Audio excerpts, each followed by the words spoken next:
नमस्कार। खबर दिन भर आप देख रहे हैं, आपके साथ मैं हूं पुनीत। चलिए खबरों की करेंगे शुरुआत भोपाल से। बड़ी खबर के साथ न्यूज 18 की खबर का बड़ा असर हुआ है। लड़की के साथ छेड़छाड़ करने वाले पुलिसकर्मी लाइन अटैच कर दिया गया है। हनुमानगंज जो थाना इलाके में लड़की के साथ छेड़छाड़ की घटना सामने आई थी और न्यूज 18 ने इस खबर को प्रमुखता से दिखाया था। आरक्षक का नाम बता देते हैं आपको जो छेड़खानी कर रहा था। पुष्पेंद्र यादव इनका नाम है। इनको लाइन अटैच किया गया है। ये कोहेफिजा थाने में पदस्थ हैं आरक्षक और खबर का ये असर हुआ है। बड़ी खबर इस वक्त आपको हम बता रहे हैं। भोपाल से छेड़खानी करते हुए ये तस्वीरें कैमरे में कैद हुई थी कि कैसे पुलिस का आरक्षक यानी कि जो रक्षक कह जाते हैं वही भक्षक बनकर एक लड़की के साथ सरेराह सरेआम छेड़खानी करता हुआ नजर आया था और सवाल उठ रहे थे पुलिस पर। लेकिन इस मामले में कार्रवाई की गई, पता लगाया गया आरक्षक कौन है, कौन से थाने में तैनात है। तो कोहेफिजा थाने में आरक्षक की तैनाती पाई गई। आरक्षक का नाम जो है वो भी सामने आया है। आरक्षक का नाम पुष्पेंद्र यादव है जिसे लाइन अटैच कर दिया गया है। लेकिन क्या लाइन अटैच कर देना काफी है? क्योंकि पुलिस की साख पर सीधे सीधे बट्टा लगाने का काम इन्होंने किया है। सीधे सीधे पुलिस की साख पर बट्टा लगाया है। जितेंद्र हमारे संवाददाता हमारे साथ जुड़े हुए हैं, उनसे बात करते हैं। जितेंद्र, परसों ये खबर आई थी और हमने सवाल उठाया था, पुलिस की साख पर बट्टा इन्होंने लगा दिया। सवाल पुलिस की वर्दी पर खड़े हो गए और लाइन अटैच कर देने की कार्रवाई भर से क्या काम चल जाएगा? बिल्कुल पुनीत, आपने सही कहा। ये जो युवक था पुष्पेंद्र यादव इसका नाम बताया जा रहा है। कोहेफिजा थाना का ये जो है आरक्षक था। इसने आप देख सकते हैं वीडियो चूंकि न्यूज 18 ने प्रमुखता से दिखाया था जिसमें महिला दिवस के पहले ही महिलाओं के साथ छेड़छाड़ करता हुआ नजर आ रहा था। आपने सवाल भी खड़े किए थे इस पर कि आखिरकार ये कैसी पुलिस है। हालांकि देर राय दुरुस्त जो है डीसीपी जो है रियाज जुकाल, उन्होंने इस पर कार्रवाई की है और उसके बाद इन्हें वहां से लाइन अटैच कर दिया गया है। अब देखने वाली बात है कि ये जो पुलिसकर्मी हैं इस पर आगे और क्या कड़ी कार्रवाई की जाती है। फिलहाल इनके काम को देखते हुए, इनकी हरकत को देखते हुए लाइन अटैच किया गया है। बहुत शुक्रिया आपका इस जानकारी के लिए। तो हरकत को देखते हुए लाइन अटैच करने की कार्रवाई तो फिलहाल तौर पर की है। अब देखना होगा आगे इस मामले में क्या एक्शन लिया जाता है, क्योंकि ऐसे लोग जो विभाग में होते हैं वो पूरे विभाग की साख को मिट्टी में मिलाने की कोशिश करते हैं और ऐसे इक्का दुक्का लोगों के होने से साख पर सवाल खड़े हो जाते हैं। लेकिन पूरा विभाग निश्चित रूप से ऐसा नहीं और ऐसे में इस प्रकार के लोगों को इतनी कड़ी इन पर कार्रवाई होनी चाहिए कि बाकी लोगों को सबक भी मिले जो ऐसा करने की सोच रखते हो और पुलिस की साख भी बुलंद हो। चलिए बढ़ते आगे और बात अगली खबर की करते हैं। दमोह से बड़ी खबर है। दमोह एसपी ने 2 आरक्षकों को निलंबित कर दिया, सस्पेंड कर दिया है। पुलिस की होली के दौरान आरक्षकों ने हुड़दंग किया था।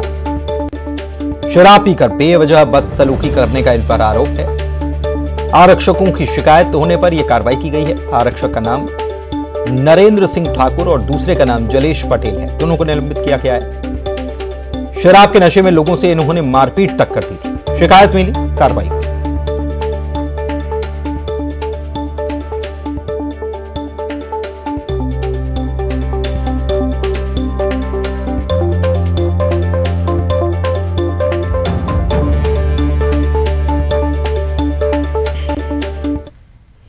मंडला से बड़ी खबर। टंकी से कूदकर खुदकुशी करने की कोशिश की है। युवक बताया जा रहा है जिसने पानी की टंकी से छलांग लगा दी और पानी की टंकी से छलांग लगाने के बाद बुरी तरह से जख्मी हो गया युवक। युवक का नाम लखन साहू बताया जा रहा है और उसकी हालत अब गंभीर है और इलाज के लिए अस्पताल ले जाया गया है। कोतवाली थाना क्षेत्र के सागर गांव की यह घटना है। देखिए 2 तस्वीरें आप देख लीजिए। एक तरफ ये पानी की टंकी पर चला और उसके बाद वहां से कूद के छलांग लगा दी। जान देने की कोशिश कर रहा था, जख्मी हुआ है बुरी तरीके से। अब अस्पताल में इलाज चल रहा है। कृष्णा हमारे संवाददाता हमारे साथ जुड़े हुए हैं मंडला से, उनसे बात करते हैं। कृष्णा, क्या वजह रही इस युवक ने यह कदम उठाया? तस्वीरें भी कैमरे में कैद हुई, लेकिन अब अस्पताल पहुंच गया और अब तो बहुत पीड़ा में भी है। जी बिल्कुल पुनीत, बताना चाहूंगा कि ये पूरा मामला आज शाम को बताया जा रहा है, जहां पर एक युवक है पानी की टंकी पर जो शोले फिल्म के तर्ज पर ऊपर चढ़ता है, शराब के नशे में रहता है और वहां पे युवक 2 से 3 बार कूदने की कोशिश करता है, लेकिन फिर पीछे जाता है, फिर अचानक से छलांग लगा देता है। इस बीच जो नीचे ग्रामीण रहते हैं उन्हें काफी रोकने की कोशिश करते हैं, लेकिन वह युवक रुकता नहीं और छलांग लगा देता है। बताया जा रहा है कि जो युवक है फ्लावर डेकोरेशन का काम करता था, शराब के नशे में युवक ने छलांग लगाई है। अभी तक यह स्पष्ट नहीं हो पाया कि युवक ने किन कारणों से लगाई है छलांग, अभी तक स्पष्ट नहीं हुआ। हालांकि युवक की स्थिति बहुत ही ज्यादा गंभीर है, जिसे प्राथमिक उपचार जिला अस्पताल में करने के बाद इसे जबलपुर में रेफर कर दिया गया है। पुनीत, बहुत शुक्रिया आपका इस जानकारी के लिए। ग्वालियर से बड़ी खबर बता दें, एनएचएम परीक्षा पेपर लीक मामले में गिरोह के 2 मुख्य आरोपियों को दिल्ली से पकड़ लिया गया है। इसमें मास्टरमाइंड पुष्कर पांडे और उसका साथी गिरफ्तार किया गया है। ग्वालियर क्राइम ब्रांच ने दिल्ली से इनको पकड़ा है। ये नई फॉर्च्यूनर गाड़ी में घूम रहे थे। नेशनल हेल्थ मिशन की नर्सिंग स्टाफ भर्ती परीक्षा जो है, इसका पर्चा इन्होंने लीक किया था और पर्चा लीक कांड में अब तक 10 आरोपियों की गिरफ्तारी हो चुकी है।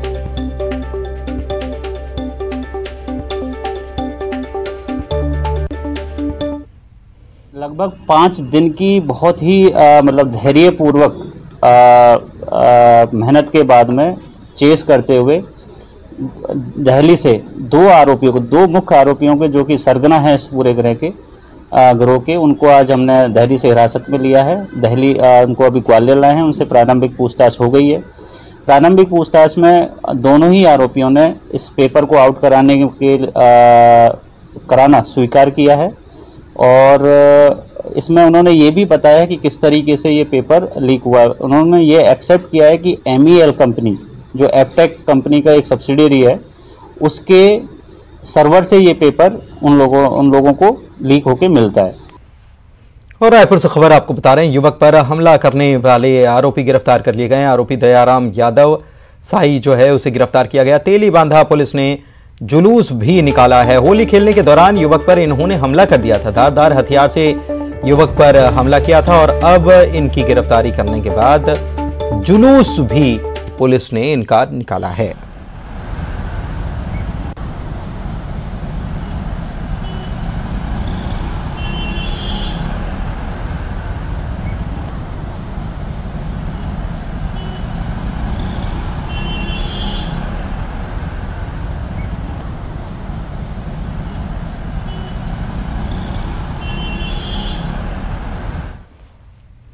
बात करते हैं राजधानी रायपुर की, जहां की तस्वीरों को देखकर आप कहेंगे कि आखिर छत्तीसगढ़ की राजधानी में आखिर हो क्या रहा है। रायपुर के युवाओं को क्या हो गया है? जिधर देखिए वहीं मारपीट की तस्वीरें नजर आ रही हैं।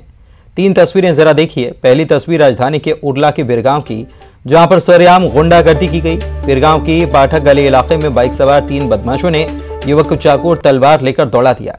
युवक ने घर में घुसकर अपनी जान बचाई। बाइक सवार 3 बदमाशों का यह वीडियो वायरल हो गया। दूसरी तस्वीर माना कैंप इलाके की, जहां पर 2 गुट आपस में भिड़ गए, जमकर मारपीट हुई है। मामला वार्ड नंबर 7 का। यहां पर धारदार हथियार से एक युवक पर हमला भी कर दिया गया। और तीसरी तस्वीर जो आप देख रहे हैं, ये कुशाभाऊ ठाकरे आवासीय परिसर की है, जहां पर घर का दरवाजा तोड़कर महिलाओं से जमकर मारपीट हुई है। पुलिस ने मामूली धाराओं में हालांकि मामला दर्ज किया, जिसको लेकर लोगों में नाराजगी है और इस मामले के सभी आरोपी अभी भी फरार हैं।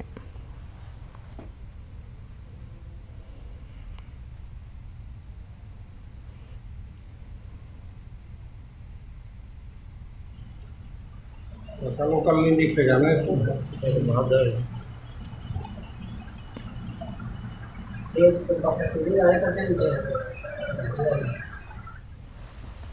और रायपुर से खबर आपको बता दें कि 2 युवकों को पुलिस ने गिरफ्तार किया है। बिरगांव में चाकू लेकर ये आतंक फैला रहे थे।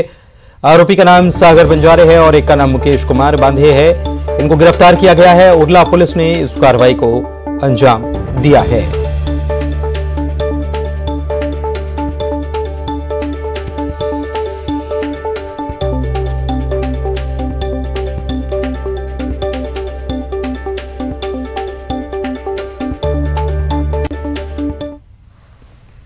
बिलासपुर में होली के दिन चाकू से गोदकर एक युवक की हत्या कर दी गई। बताया जा रहा है कि जमीन के पुराने विवाद में वारदात को अंजाम दिया गया। 4 युवकों ने इस वारदात को अंजाम दिया। आरोपियों ने युवक के शरीर पर 17 बार चाकुओं से वार किया, जिससे युवक ने दम तोड़ दिया। यह मामला तखतपुर थाना इलाके का है, जहां पर आशीष धुरी और अजीत धुरी के बीच विवाद शुरू हुआ, जिसके बाद अजीत, उसका भाई अजय, दोस्त चखू और ने मिलकर ताबड़तोड़ आशीष पर चाकू से हमले किए। इससे उसकी मौत हो गई। पुलिस ने चारों को गिरफ्तार कर लिया है। दूरी को मारने का धारा 307 आईपीसी का अपराध कायम किया गया था।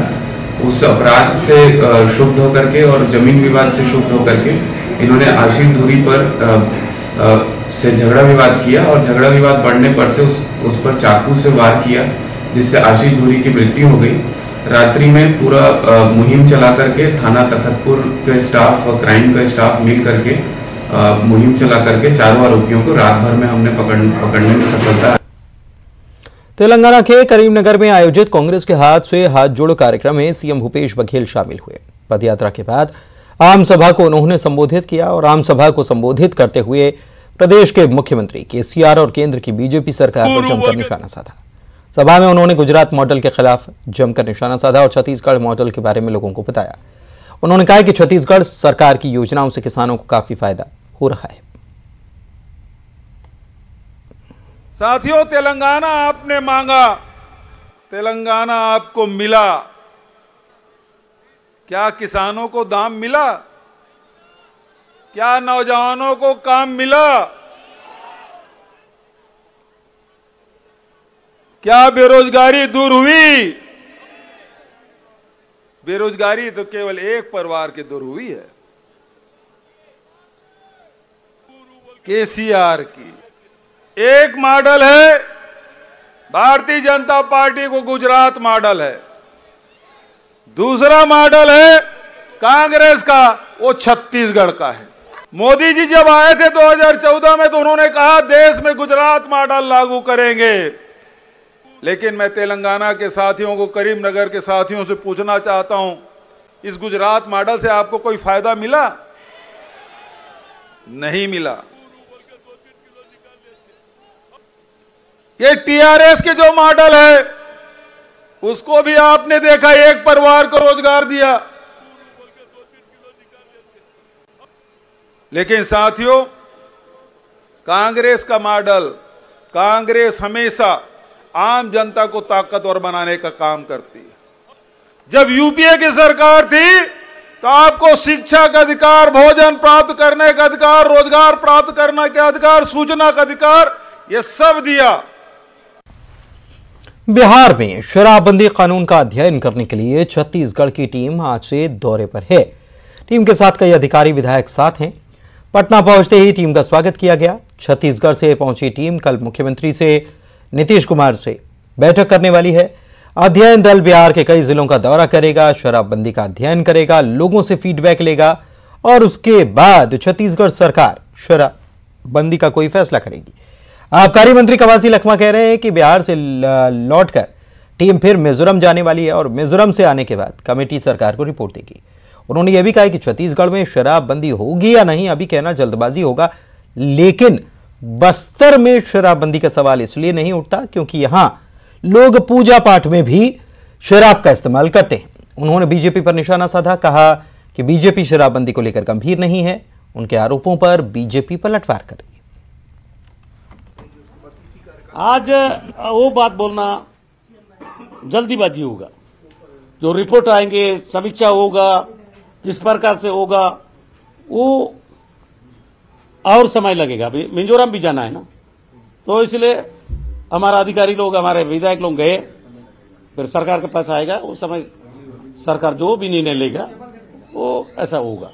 लेकिन बस्तर के बारे में हमेशा हम लोग बोलते हैं, बस्तर में कि वहां के लोग देवी देवता पूजा पाठ में दारू बिना नहीं करते, इसलिए बस्तर का नियम अलग होगा। वो अब बंद होना सवाल ही नहीं है। वो आदिवासी लोग हैं, अपना हिसाब से उन लोग, वहाँ 5वीं अनुसूची है, वो पंचायत तय करेगा किस प्रकार का। बिहार जाए, मिजोरम जाए, गुजरात जाए, जहाँ जाना है ये पैसे को बर्बाद कर रहे हैं छत्तीसगढ़ के और नौटंकी कर रहे हैं।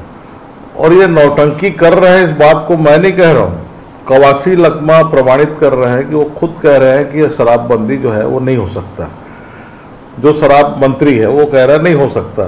तो फिर चुनाव को लेके भ्रम फैलाने का बोलो ना, नहीं करेंगे बंद, बात खत्म हो गई उसके अंदर में।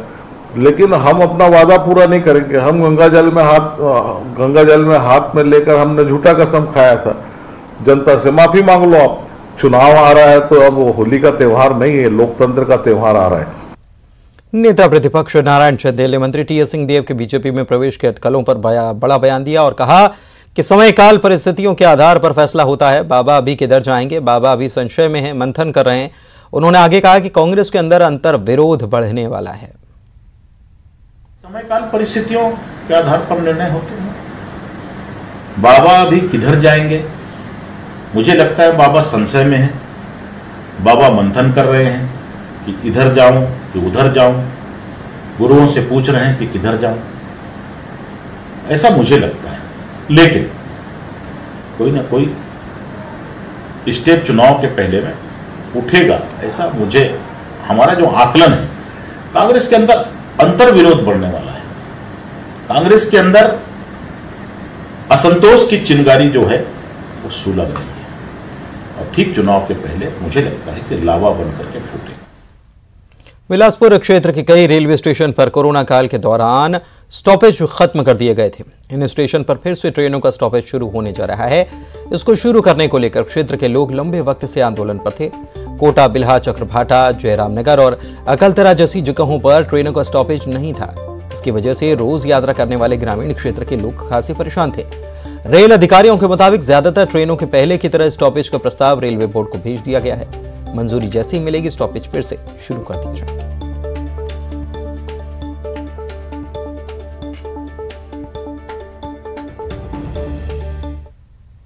कांकेर जिला प्रशासन की टीम ने तमिलनाडु में फंसे 10 मजदूरों को सुरक्षित घर वापसी कराई है। सभी मजदूरों को तमिलनाडु से कांग्रेस वापस लेकर आई है। गौरतलब है कि अंतागढ़ ब्लॉक के ग्रामीण बोर में काम करने तमिलनाडु गए थे, जिन्हें घर वापस नहीं आने दिया जा रहा था। इस बीच तमिलनाडु में प्रवासी मजदूरों के साथ मारपीट होने लगी, जिससे डरे मजदूरों ने जिला प्रशासन से मदद की गुहार लगाई। इसके बाद पुलिस की टीम ने 4 नाबालिग समेत 6 लोगों को सकुशल वापस करा दिया। होली पर जियो की सौगात। कटनी भाटापारा में 5G सेवा शुरू। एमपी छत्तीसगढ़ के 22 शहरों में 5G सेवा लॉन्च करने वाला बना पहला ऑपरेटर। होली के मौके पर रिलायंस जियो ने एमपी की कटनी और छत्तीसगढ़ के भाटापारा के लोगों को सौगात दी। रिलायंस जियो ने कटनी और भाटापारा में जियो ट्रू 5G सेवा लॉन्च कर दी है। इसके साथ ही रिलायंस जियो एमपी और छत्तीसगढ़ के 22 शहरों में जियो ट्रू 5G सेवा लॉन्च करने वाला पहला ऑपरेटर बन चुका है। कटनी और भाटापारा के जियो यूजर्स को जियो वेलकम ऑफर के तहत आमंत्रित किया जाएगा। जियो वेलकम ऑफर के तहत यूजर्स मुफ्त में 1 Gbps प्लस की 5G स्पीड का अनुभव कर सकेंगे। जियो एमपी छत्तीसगढ़ के ग्राहकों का पसंदीदा ब्रांड है।